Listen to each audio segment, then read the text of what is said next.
Hello students, good morning. How are you all? I hope you are well at your home.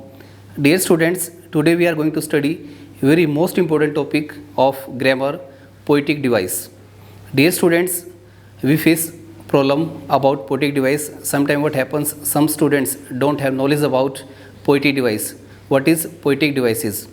What are the uses of poetic devices in English? Dear students, sometimes what happens, in our examination also, CBSE ask about poetic device of poem. So what is poetic device? How it is used in English poetry session? Because in poetry we go for stanzas. In stanzas there are some effects which poet makes while writing. So let's see what is poetic device. Here I tell you. Dear students, poetic device are form of a literary device. Poetic devices are form of a literary device used in poetry, जो poetry में use किए जाते हैं special effect देने के लिए, special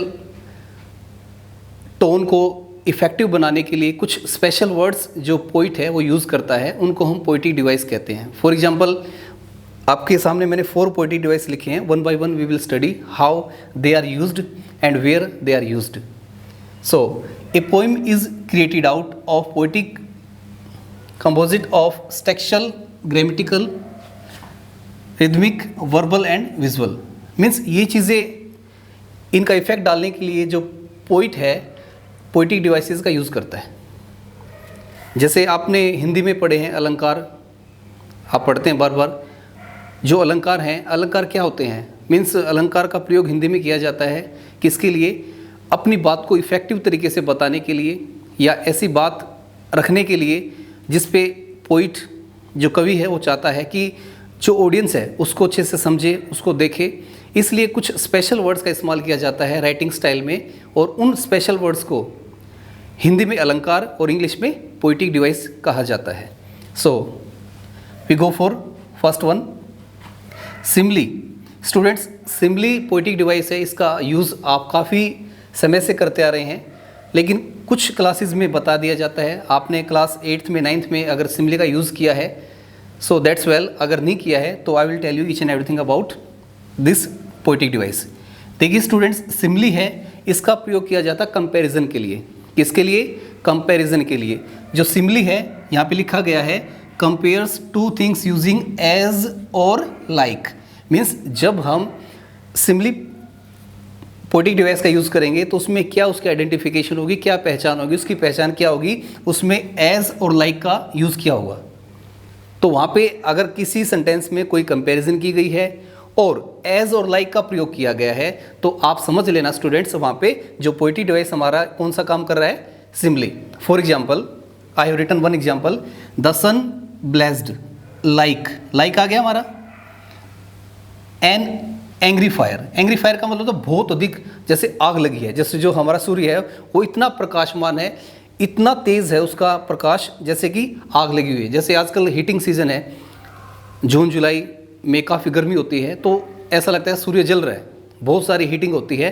तो students, जब पोइट लाइक और एज का प्रयोग करता है किसी भी लाइन में कंपैरिजन के लिए तो वहाँ पे जो हमारा पोइटिक डिवाइस होता है वो सिमली होता है. एक और एग्जाम्पल मैं लिखता हूँ अभी आपके लिए. जैसे एग्जाम्पल, ही इज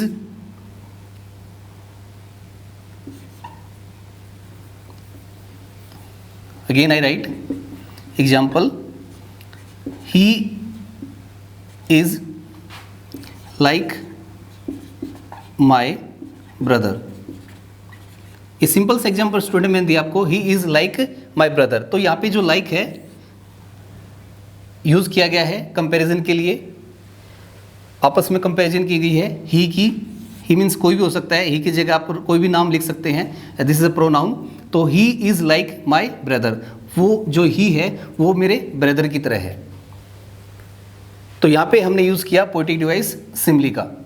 और एज में भी आप यूज़ कर सकते हैं, जहाँ पे भी एज या फिर लाइक का यूज़ करेंगे कंपैरिजन के लिए इंग्लिश में पोइट्री सेक्शन में, तो वहाँ पे जो पोइटिक डिवाइस हमारा होगा simile. Clear students? Now we go for next, metaphor. देखिए स्टूडेंट्स, मेटाफर और सिम्बली दोनों का कंपैरिजन के लिए इस्तेमाल किया जाता है, लेकिन ये हमारे ऊपर डिपेंड करता है कि हम किस तरीके से दोनों में डिफरेंशिएट करते हैं। देखो, कंपैरिजन यहाँ पे भी है, कंपैरिजन वहाँ पे भी है। कंपैरिजन के लिए मेटाफर का इस्तेमाल किया जाता है। अब कौन सी कंपैरिजन में मेटाफर का इस्तेमाल किया जाता है? देखिए students, comparison without like and as. जहाँ पर कंपैरिजन लाइक और एज के बिना होगी, वहाँ पे हम यूज़ करेंगे मेटाफर का।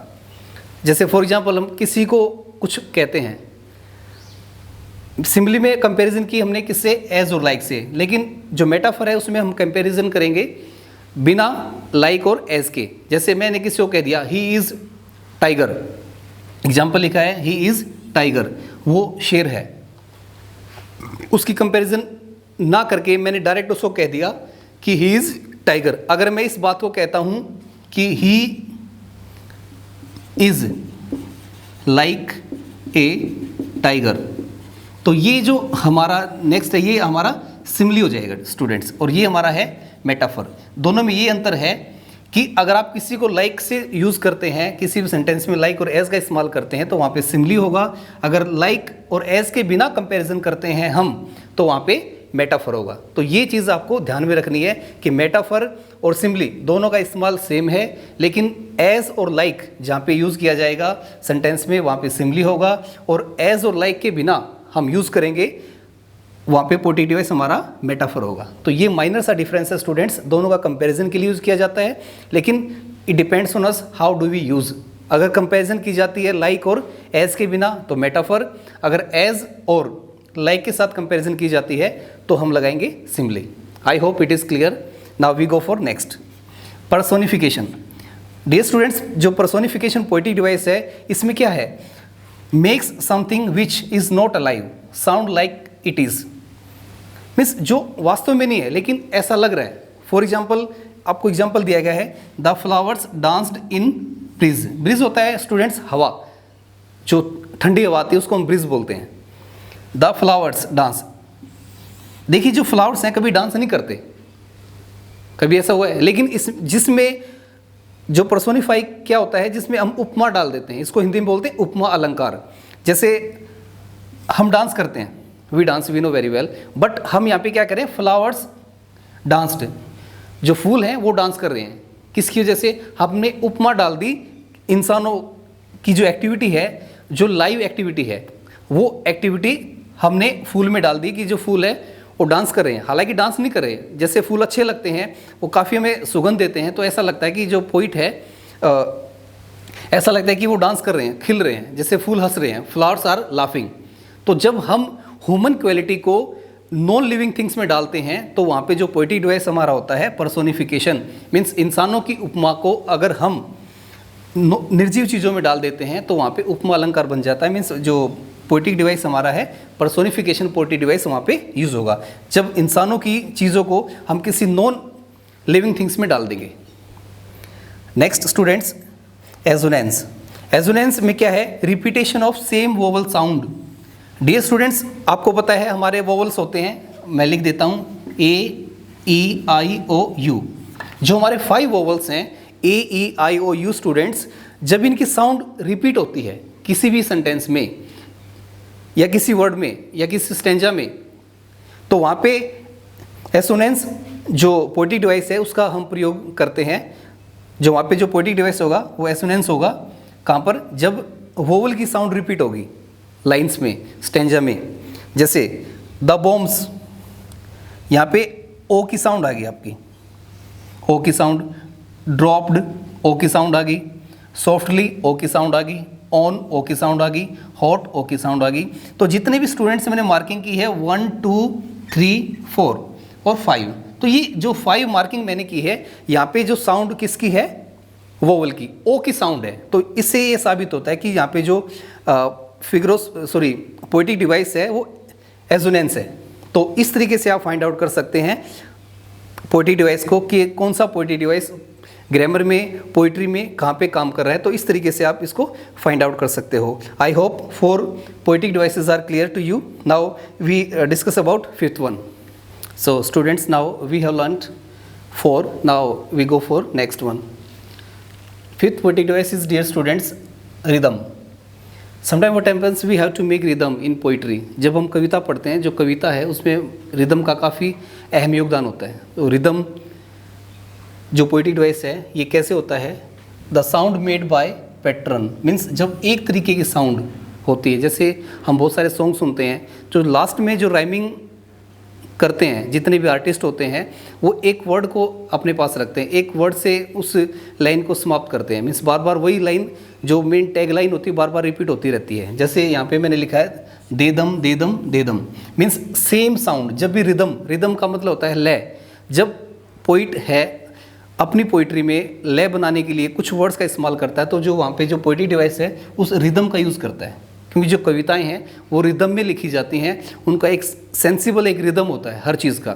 जितने भी आर्टिस्ट हैं जो सॉन्ग लिखते हैं तो जो लास्ट वर्ड होता है उनका, उसको बार बार वो रिपीट करते हैं, जो मेन लाइन को बार बार रिपीट किया जाता है। तो जब हम रिदम की बात करते हैं, तो जब आपको ऐसा कुछ दिखे कि लास्ट में सेम वर्ड का इस्तेमाल किया गया है, जैसे ट्विंकल ट्विंकल लिटिल स्टार बार बार एक लाइन बोली जाती है, तो इस तरीके से दे दम दे दम दे दम, तो एक ही तरीके का पैटर्न जब अपनाया जाता है, इसको बोलते हैं हम पैटर्न। जब पैटर्न अपनाया जाता है तो वहाँ पे जो रिदम पोइट्री डिवाइस होता है students. I hope it is clear. Now rhyme, rhyme का मतलब होता है स्टूडेंट्स सेम साउंड। जब भी हम कोई काम करते हैं, जब सेम साउंड की बात करते हैं, एक जैसी आवाज़, वही आवाज़ बार बार आए, तो उसको हम बोलते हैं रिदम, सॉरी राइम। जैसे राइमिंग स्कीम भी आप स्टूडेंट्स पढ़ते हैं अपनी क्लास में, जो आपको बताया जाता है कि इस स्टेंजा की राइमिंग स्कीम फाइंड आउट कीजिए। राइमिंग स्कीम क्या होती है, जब लास्ट के वर्ड जो होते हैं स्टेंजा में उनकी जो साउंड होती है वो सेम होती है, उसको हम बोलते हैं rhyming scheme. Now rhyme poetry device कौन सा होता है, जैसे same sound cat, hat, set, तो ये स्टूडेंट सारी की सारी जो साउंड है वो सेम साउंड है। कैसी साउंड है, सेम साउंड। तो यहाँ पे जो है, जो हमारा पोइट्री डिवाइस होता है राइम होता है। और राइमिंग स्कीम की जब बात करें, सेम साउंड कोई भी हो सकता है, जैसे for example go, show, snow, तो जो लास्ट जो साउंड है इनकी ओ की साउंड आ रही है, तो ये जो साउंड है स्टूडेंट्स, ये हमारी क्या है, राइम। और जो राइमिंग स्कीम की हम बात करें, अगर हम बात करें राइमिंग स्कीम की, अगर ये फॉर एग्जांपल किसी पोइट्री के लास्ट के वर्ड्स हैं, अगर इसकी राइमिंग स्कीम हम निकालें तो गो एक साउंड है ए, शो सेम साउंड है, स्नो सेम साउंड है, तो जो राइमिंग स्कीम बन गई स्टूडेंट्स की ए और ए, तीनों की एक जैसी साउंड है, इसलिए जो राइमिंग स्कीम बनी हमारी तीनों में ए हम लिखेंगे। So next students, now we are going to study 7th oxymoron. देखिए oxymoron it's a very important poetry device. कई स्टूडेंट्स को पता नहीं लगता कि ऑक्सीमोरॉन क्या होता है।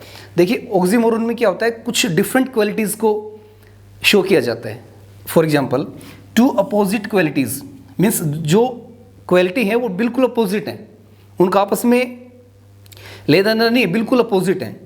Two opposite qualities are added to something, to the something, means जिस भी लाइन में या जिस चीज़ में दो अपोजिट क्वालिटी को ऐड किया जाता है वहाँ पे ऑक्सीमोरॉन होता है स्टूडेंट्स। ऑक्सीमोरॉन का एग्जांपल मैंने लिखा है, लाइफ इज़ बीटर स्वीट। देखो ज़िंदगी या तो अच्छी हो सकती है या बुरी हो सकती है, लेकिन यहाँ पे दोनों बात की कही गई है कि life is bitter sweets, means ज़िंदगी कड़वी भी है और मीठी भी है।